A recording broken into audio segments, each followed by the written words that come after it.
Existen firmas que sellan destinos. La mía selló dos. La primera vez que escribí mi nombre en un documento importante, mis manos temblaban, buscando una aprobación que nunca llegaba. Un eco de validación en una habitación silenciosa. La segunda vez, las manos que temblaban en la inmensa sala de juntas no eran las mías. Para entender el poder contenido en aquella tinta, es preciso conocer a la mujer que yo era antes.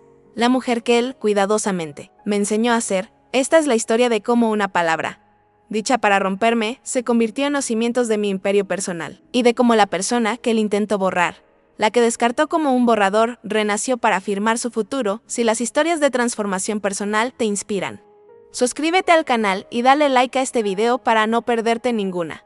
Nuestro comienzo fue como una de esas canciones de amor perfectas. Él era el genio creativo, el hombre con un universo de ideas burbujeando en sus ojos, y yo era su puerto seguro. Al menos, así era como me presentaba a la gente. Una forma poética de decir que mi papel era orbitar. Él era el sol y yo era un planeta menor, agradecida por la gravedad que me mantenía cerca.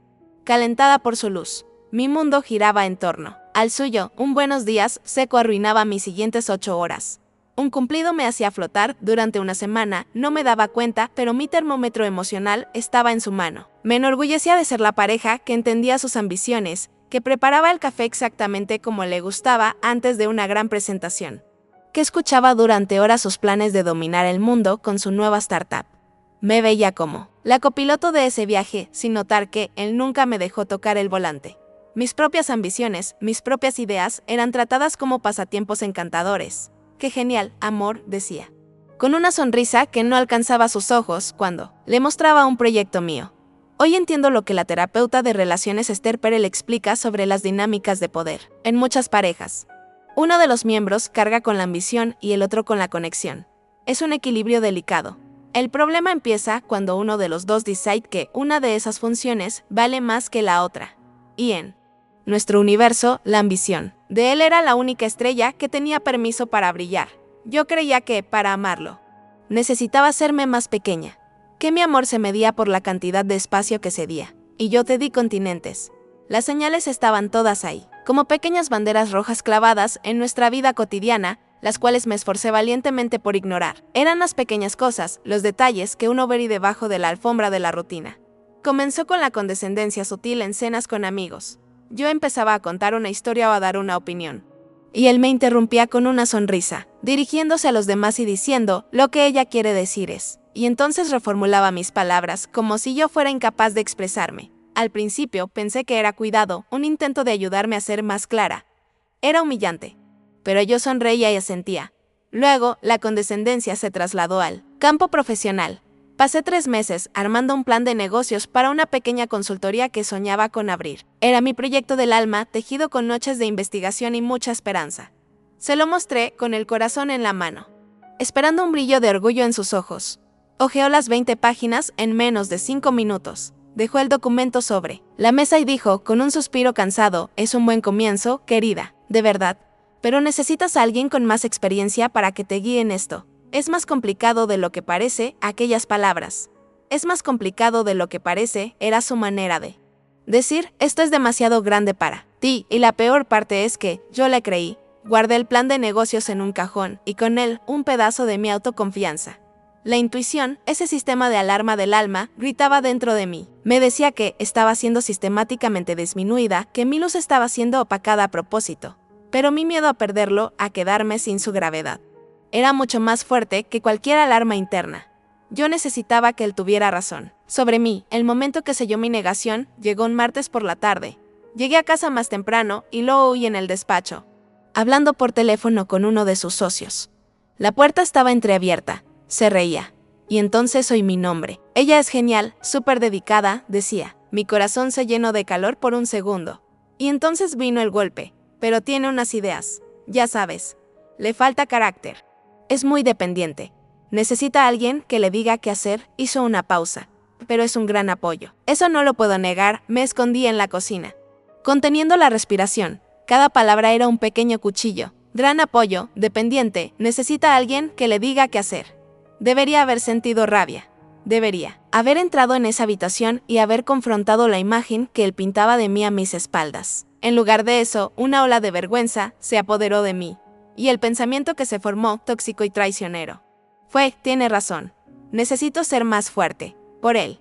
Necesito demostrarle que no soy dependiente. En ese momento, yo no. Sabía que algo mucho más grande estaba sucediendo, algo que lo cambiaría todo. Del punto de quiebre no llegó con un grito, sino con una calma aterradora. Fue un jueves por la noche. Me pidió que me sentara en el sofá. Apagó la televisión y me miró con una seriedad que nunca había visto. Era la expresión de un ejecutivo a punto de anunciar un despido. Mi cuerpo se heló. Respiró hondo, como si estuviera reuniendo el valor para hacer algo difícil, pero necesario. Un acto de misericordia. Tenemos que hablar, empezó. Y entonces desgranó un discurso perfectamente ensayado sobre su viaje, sus ambiciones, la necesidad de tener a alguien que sumara a su lado. Habló durante 10 minutos y yo permanecí en silencio, sintiendo como el aire de la sala se volvía cada vez más escaso. Ya sabía lo que venía, pero escuchar las palabras fue como ver un accidente en cámara lenta. Se inclinó un poco, con una falsa empatía en los ojos, y pronunció la sentencia. Te quiero, de verdad, dijo, y la mentira flotó en el aire. Pero necesito una compañera, no un proyecto. Eres demasiado dependiente. Y eso me roba la energía. No puedo construir mi imperio y cargarte al mismo tiempo cargarte. Demasiado dependiente, las palabras no sonaron como un trueno. Fueron peores. Fueron como el clic silencioso de una cerradura, dejándome encerrada fuera de mi propia vida. El sonido del mundo pareció desvanecerse. Y todo lo que podía oír era el zumbido de la sangre en mis oídos. El aire se volvió denso, con sabor a metal. No miré al hombre que amaba, y por primera vez no vi a un compañero. Vi a un juez. Y acababa de condenarme por ser exactamente quien él me había entrenado para ser. No lloré. No grité. Simplemente asentí, sintiendo un tipo de frío que nada podría calentar. Me estaba despidiendo de nuestra relación. Y la justificación era mi incompetencia emocional. Historias como esta nos recuerdan el poder que tenemos. Si estás encontrando valor en este relato, no olvides darle like para que llegue a más personas que necesiten escucharlo.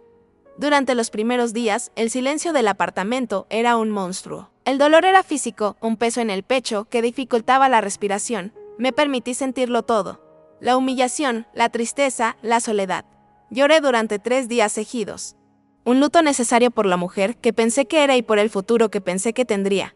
Pero al 4.º día, algo cambió. Estaba en la ducha, con el agua caliente cayendo sobre mí, y su voz resonó en mi cabeza, repitiendo la misma palabra: dependiente, dependiente, dependiente, y de repente el dolor empezó a transformarse. La palabra, antes un arma para herirme, empezó a sonar diferente. Sonaba como un desafío. Una chispa de rabia, una emoción que no sentía desde hacía años, se encendió dentro de mí. Una rabia fría y clara. La investigadora Brené Brown dice que la vergüenza no sobrevive cuando se expone a la luz y a la empatía. En ese momento, decidí dejar de sentir vergüenza por la etiqueta que él me puso. Decidí usarla. Salí de la ducha y, en lugar de borrar nuestras fotos, fui al cajón donde mi plan de negocios estaba olvidado. Lo saqué con las páginas un poco arrugadas y lo leí de nuevo, y por primera vez no lo leí con sus ojos, buscando fallos. Lo leí con los míos. Y no era un buen comienzo, era brillante. Esa noche no dormí. Reorienté toda la energía que gastaba preocupándome por él hacia un único foco: mi trabajo. Refiné cada página, actualicé cada dato, fortalecí cada argumento. El plan de negocios se convirtió en mi obsesión, mi proyecto de resurrección. Una semana después, con el plan de negocios transformado en un documento poderoso, empecé a investigar. Quería saberlo todo sobre el mercado, sobre sus competidores y, sobre todo, sobre quién financiaba sus sueños. Así fue como llegué al nombre de la firma de inversión, la principal financiadora de su startup. Y entonces, el universo, o quizás solo mi determinación, me dio una señal.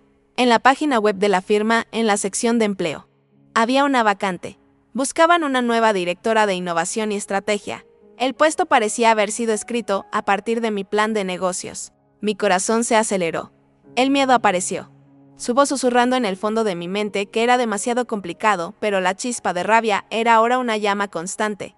Pasé los 2 días siguientes preparando mi candidatura en secreto. Cada palabra de mi currículum, cada línea de mi carta de presentación, fue escrita con una claridad que no sabía que poseía. Por primera vez en años, mi validación no venía de un mensaje de texto suyo, sino del peso de mi propio trabajo en mis manos.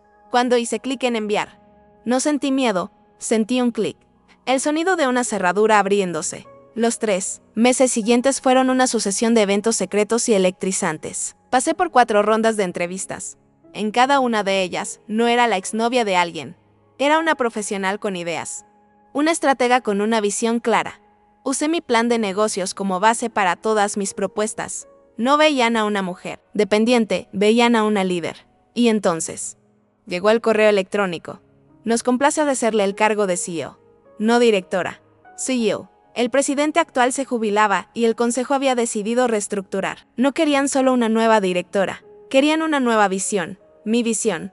La escena de la confrontación no fue en un café, con lágrimas y acusaciones. Fue en una sala de juntas con paredes de cristal y vistas a toda la ciudad. Yo ya llevaba 2 semanas en el cargo. Un secreto bien guardado dentro de la firma. Aquel era el día en que él vendría a presentar su propuesta para una nueva y crucial ronda de financiación. Él no lo sabía. Nadie se lo había contado. Lo pedí específicamente. Lo observé a través del cristal antes de entrar. Estaba confiado, ajustándose la corbata, riendo con uno de los miembros del consejo. El mismo hombre que me llamó un lastre. Mi corazón no se aceleró, por primera vez. Mirarlo no me causaba ninguna reacción. Era como mirar a un extraño cuyo futuro profesional estaba, irónicamente, en mis manos. Respiré hondo, no por nerviosismo, sino para saborear el momento. Abrí la puerta. La conversación cesó. Todos los ojos se volvieron hacia mí. El inversor principal. Un señor de pelo canoso que se había convertido en mi mentor, sonrió. Señores, dijo, con su voz resonando en la sala. Quisiera presentar a la persona que liderará nuestra próxima fase de inversiones y que tomará la decisión final sobre todos los nuevos proyectos. Esta es nuestra nueva CEO del ME. Vio. La sonrisa en su rostro se congeló y se deshizo en tiempo real. Vi cómo el color desaparecía de su piel. Vi la confusión, la negación y, finalmente, el shock absoluto. Su universo, que antes era el centro de todo, acababa de chocar con el mío.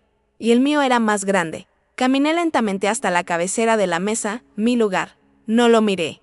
Miré a todos en la sala. Me senté, abrí mi cuaderno y dije, con voz firme y tranquila, buenos días. Señores, comencemos. El tiempo es valioso, la verdadera confrontación no fue con palabras.